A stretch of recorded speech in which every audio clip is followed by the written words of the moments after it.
अखिल भूमंडलीय सर्व शिरोमणि मुनि समाज के संस्थापक आदि मुनीश्वर योगेश्वर सदगुरुदेव शिव मुनि महाराज की जय। उपस्थित मुनि वृंद, साधु सज्जन वृंद, संत वृंद, साधक वृंद, आध्यात्म ज्ञान के जिज्ञासुओं और प्रेमियों, सभी श्रोता वृंद, आप सबको मेरा कोटिशः नमन, सप्रेम जय जीव।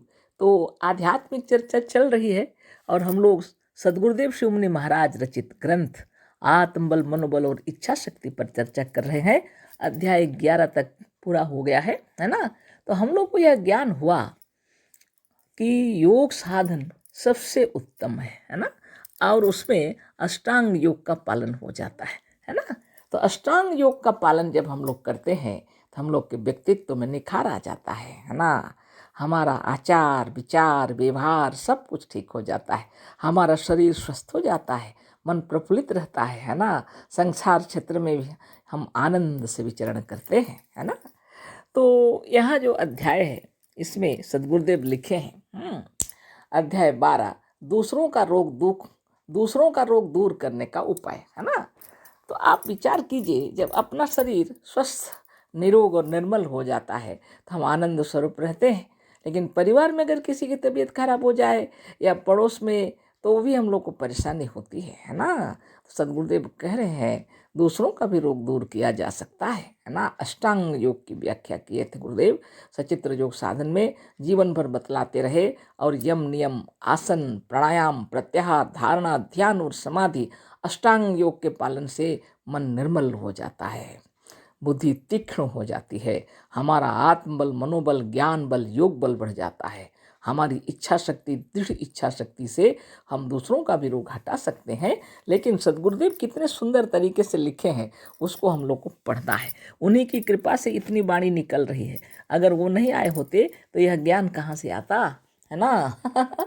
सदगुरुदेव शिव मुनि महाराज की जय। दूसरों का रोग दूर करने का उपाय। रोग क्या वस्तु है और एक आत्मज्ञानी मनुष्य कैसे बिना किसी औषधि के सर्वदा निरोग रह सकता है, इसे हम अपनी पुस्तक निरोग रहने का अद्भुत उपाय में विस्तार के साथ लिख चुके हैं। अपने को निरोग रखने के उपाय पर अपनी दूसरी पुस्तकों और ज्ञान शक्ति पत्रिका में भी हमारे अनेक लेख प्रकाशित हो चुके हैं। आज इस लेख में दूसरों का रोग दूर करने का उपाय लिखे जाएंगे। बात यह है कि हमारे द्वारा जो बहुतों का रोग दूर हो रहा है उसे सुनकर हमारे अनेक पाठक और शिष्य पूछा करते हैं कि वह कौन सा उपाय है, वह कौन सा साधन है, वह कौन सा मंत्र है जिससे मनुष्य दूसरों को चंगा अच्छा और निरोग कर सकता है। लोग पूछते हैं कि वह कौन सा उपाय या साधन है जिससे आप में ऐसी शक्ति आ गई है कि रोगी क्षण मात्र में अच्छे हो जाते हैं। अलग अलग सबको पत्र लिखकर उत्तर देने से अच्छा है कि हम ऐसे प्रश्नों का उत्तर लिखकर इस उपयोगी पुस्तक में ही प्रकाशित कर दें, जिसमें हमें परिश्रम भी कम पड़े और इस रहस्य को सब लोग जान लें। बहुत बड़ी बात है। सदगुरुदेव शिव मुनि महाराज के समय में ऐसी कोई व्यवस्था नहीं थी कि हम यहाँ पर फ़ोन करें और आपके पास पहुँच जाए है ना। सवालों का जवाब देते थे, लिख करके उत्तर देते थे सदगुरुदेव है ना। जितनी चिट्ठियाँ आती थी उन सब का उत्तर तुरंत लिख करके भेजते थे सदगुरुदेव। उनके अंदर में ऐसी प्रतिभा थी, बाप रे बाप। वो योग्यता उनके अंदर में जो थी वो सारी योग्यता आपके अंदर हमारे अंदर उत्पन्न हो जाए, इसलिए उन्होंने अष्टांग योग की व्याख्या की है ना। और योग साधन शिक्षा दीक्षा दिए हैं और प्रत्येक की महिमा बताए हैं, एक एक तत्व की महिमा बताए हैं। हम लोग बहुत पहले से उस पर चर्चा कर चुके हैं। आप लोग पुराने अपने जो मेरे रिकॉर्डिंग है सुन सकते हैं है ना। इस पर यम नियम आसन प्राणायाम प्रत्याहार धारणा ध्यान और समाधि पर विस्तार के साथ हमने प्रवचन दिए हैं गुरुदेव की वाणी को लेकर के। और सदगुरुदेव जो बतला रहे हैं कि निरोग होने का अद्भुत उपाय में बिना औषधि से कैसे शरीर स्वस्थ हो जाता है लिखे हैं। और भी कुछ ज्ञान शक्ति में प्रकाशित होते रहते हैं किताब उसमें और सारी बातें। तो भी हम यहाँ पर उन प्रश्नों का उत्तर दे रहे हैं, बोल रहे हैं। एक एक व्यक्ति को उत्तर लिखने से अच्छा है इस किताब में उसका उत्तर दे दें। सदगुरुदेव यही लिख करके इस किताब में बता रहे हैं है ना। कि बहुत बड़ी बात है। लोग हम उनसे पूछा करते थे कि कैसे लोग क्षण में अच्छे हो जाते हैं, है ना। आपके आशीर्वाद से एक कैसे अच्छे हो जाते हैं, एक कौन सी शक्ति है ना। उसी का उत्तर यहाँ सदगुरुदेव दे रहे हैं। इस पुस्तक के पूर्वार्ध में पहले के अध्यायों में मतलब आत्मबल, मनोबल और इच्छा शक्ति के महत्व पर हमारे पाठक बड़े विस्तार के साथ पढ़ चुके हैं, है ना। उन लेखों में मनोबल, इच्छा शक्ति और आत्मा के बल को सर्वोपरि सिद्ध किया गया है। सदगुरुदेव हृदय से, अपने दिलो जिगर से चाहते हैं कि हम लोग के अंदर भी मनोबल, इच्छा शक्ति और आत्मा का बल जो है वो सर्वोपरि है, यह ज्ञान हो जाए, है ना। निश्चित रूप से यह ज्ञान हो जाए। इसके लिए हमें उनकी बतलाई हुई विधि विधान का पालन अवश्य करना पड़ेगा, साधन चक्र भेदन करना पड़ेगा, यम नियम का पालन करना पड़ेगा, है ना। और आसन, प्राणायाम, प्रत्याहार, धारणा, ध्यान, समाधि सबका पालन करना पड़ेगा, है ना। तो सदगुरुदेव का कहना है, वो विस्तार से आत्मबल, मनोबल और इच्छा शक्ति के महत्व प्रकाशित कर चुके हैं, है ना। उन लेखों में मनोबल, इच्छा शक्ति और आत्मा के बल को सर्वोपरि सिद्ध किया गया है।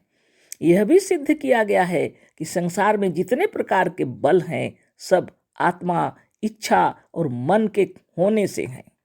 पहले के अध्यायों में यह खूब सिद्ध कर दिया गया है कि संसार में जितने कार्य हो चुके हैं, होंगे और हो रहे हैं, सबका आदि प्रेरक, सबका आदि कारण मन, आत्मा और किसी न किसी चेतन की इच्छा है। यह सत्य है और यह अनेक युक्तियों और प्रमाणों से सिद्ध कर दिया गया है। तो सदगुरुदेव शिवमुनि महाराज की जय, जिन्होंने आत्मबल, मनोबल और इच्छा शक्ति बढ़ाने के लिए हम लोगों को ब्रह्म ज्ञान दिया, है ना, और चक्र भेदन साधन बतलाए और अष्टांग योग की व्याख्या किए हैं और अष्टांग योग का पालन करने के लिए कहे हैं। एक का पालन करने से भी अष्टांग योग का पालन होने लगता है ना। और इसके बिना हमारे अंदर आत्मबल, मनोबल और इच्छा शक्ति नहीं बढ़ सकती। जितना धूल गर्द जमा हुआ है उसको हटाना पड़ेगा, है ना। इसीलिए सदगुरुदेव इतना बड़ा ज्ञान दिए हैं हम लोगों को। तो सदगुरुदेव का कहना है कि चेतन की शक्ति से सारे कार्य होते हैं और यह चेतन आत्मा के अंदर से उत्पन्न होती है ना। और आत्मा से बढ़कर कोई भी नहीं है।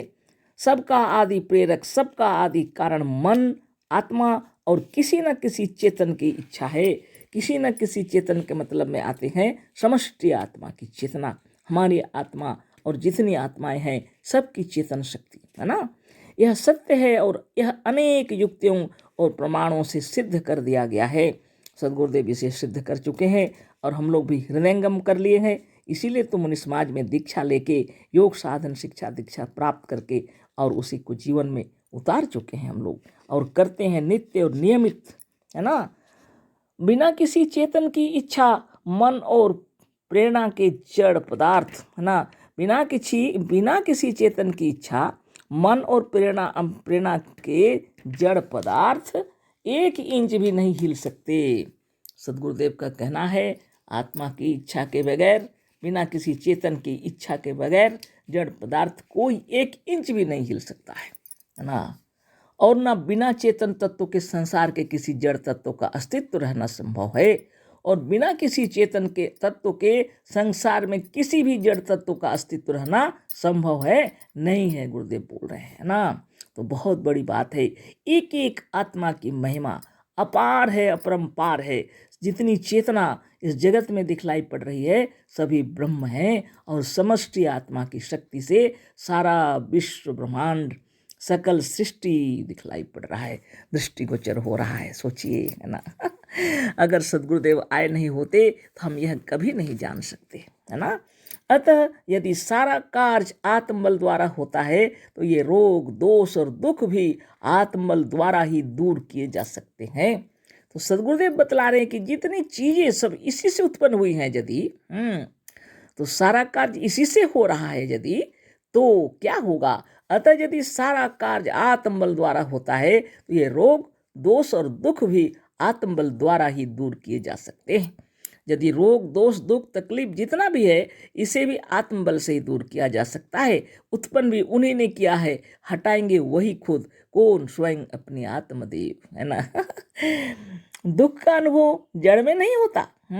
दुख सुख का अनुभव करने वाला, दुख सुख की कल्पना करने वाला, दुख सुख को मानने वाला और दुख सुख को उत्पन्न करने वाला मन है, आत्मा है और चेतन तत्व है।